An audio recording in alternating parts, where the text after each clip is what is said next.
for today's video, we're going to do unboxing my advance Christmas gift.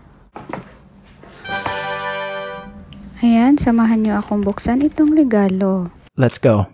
Ang ganda rin ng packaging nila. Wow! Hindi ko ina-expect na ang dami palang box sa loob. Mas lalo tuloy akong na-excite pa. Hindi ko pa sana to bubuksan, kaso sabi naman sa akin na buksan ko na daw para makita ko na ang loob. Thank you. Kaya naisip ko na i-vlog ko na lang, at least may remembrance ako pag nakita ko yung vlog ko. Yes. So ayan, yung sa picture niya, yan yung mga nakalagay sa loob. So excited na akong buksan at tingnan, kaya the moment of truth, ito na nga yun. Aba, may box pa talaga sa loob. Ang daming box hindi talaga tinipid. Woo! Sobrang happy ko na makatanggap ng ganito. Yes. So, sabay-sabay nating buksan at tingnan kung ano ang nasa loob. Excited na ba kayo? Ako din, excited na. Kaya, let's open it! In 3, 2, 1! Woo!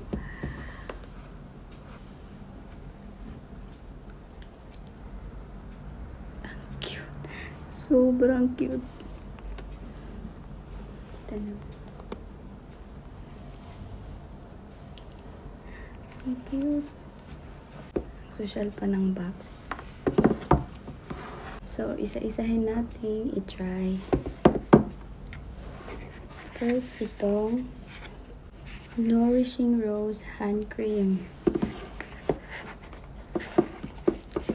Ano ba ito? Tanggalin.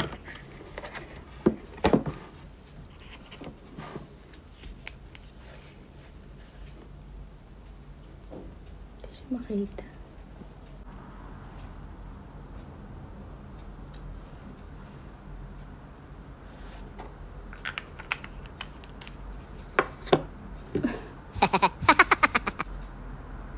Ang bango. Parang perfume na siya sa bango. Amoy mayaman. Oh my god. Ang ganda. Perfect. Bango. Amoy mga mayayama ang babae. Woo! Next is ito. Lip glow. Try natin.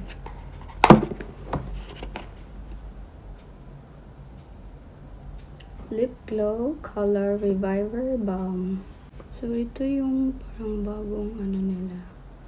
Design. Ganda. Social na lip balm nila.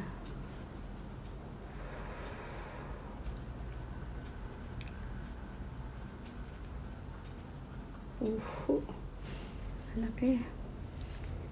Actually, may tatlo na akong nagamit na ganito din. Kasi gustong-gusto ko talaga yung lip balm nila. Ang ganda. Kahit di ka mag-lipstick, ito lang ay, naku, pak. Hindi dry yung lip mo, dahil. Wow. Kasi try natin. Kasi may lipstick ako yung wala. Pero, ang bango.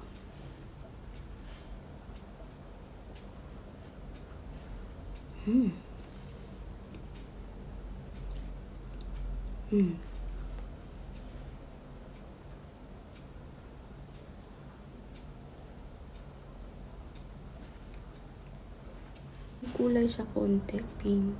Yan. Tsaka ang bango. Sarap kagat din. Hindi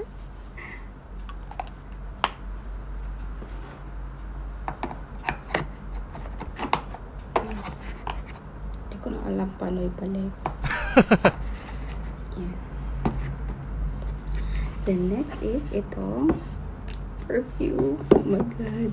So perfect timing kasi paubos na yung ganito ko, yung malaki. And ang cute nito, super handy. Pwede mo siya ilagay sa bag, ano. Yan.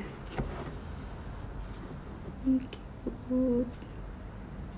Sobrang cute. Miss Dior Blooming Bouquet. Ayan. Ganda. Oh, may pa-ribbon pa. Wow! Let's open na.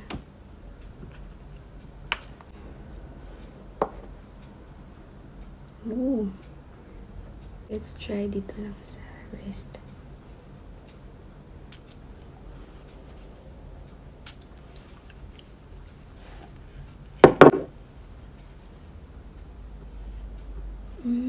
Flower yung amoy niya. Rose yung amoy. Sobrang feminine yung bango niya. Iba yung scent niya doon sa malaki ko.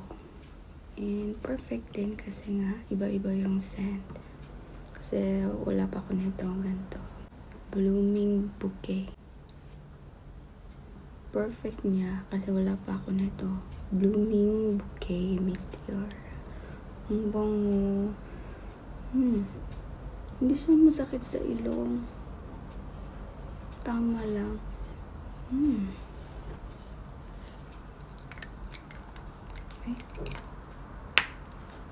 Ang cute pa.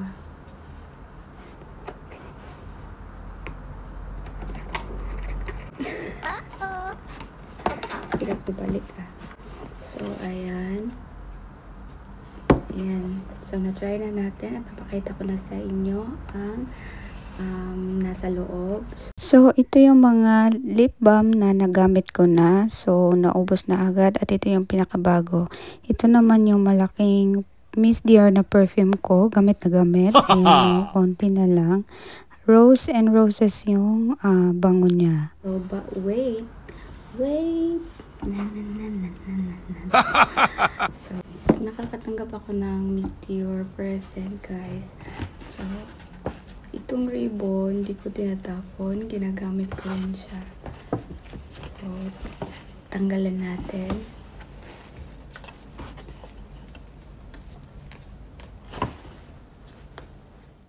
So, yung ribbon, yan, ginagawa ko is ginagamit ko siya sa buhok. Diba? Kasi may brand Dior. So, may kinuha na akong tali kasi gusto ko lang pakita sa inyo. Ganito.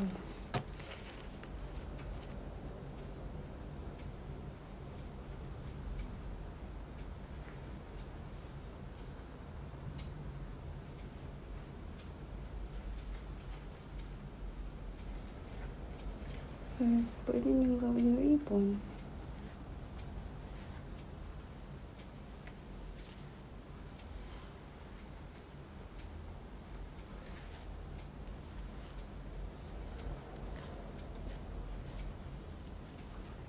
So, ganyan.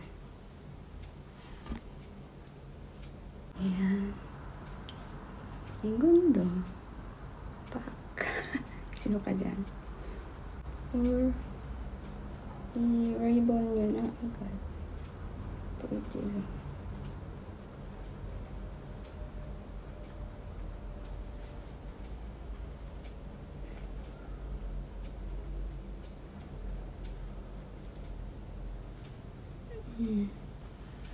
Yan. No. Pwede na kayo i-regalo. Charot. Yan. Yung gustong-gusto ko sa Dior is ang ganda ng mga products nila. Even yung sa mga makeup nila, super ganda ang quality. Mapapabili ka ulit. And ang ganda ng packaging. So, sulit na sulit. Medyo pricey kasi branded naman siya. Ang ganda niya pang regalo talaga. At mostly, kung makakatanggap ka nito as gift, ay super bongga talaga. Wow! So that's all for today. I hope you guys enjoy unboxing my early Christmas gifts. So see you guys on next vlog. I hope nakatanggap din kayo ng maagang regalo sa Pasko. Kahit ano pa man yan, hindi importante kung mahal, mura, as long as from the heart, Yes. yun yung mas mahalaga. And Merry Christmas in advance to all. Ayong Pasko sa inyong tanan. So, I hope you guys like my video. Please do subscribe and like and also share, and you can also comment down below. I hope you guys enjoyed this video. Until next vlog, Mata ni.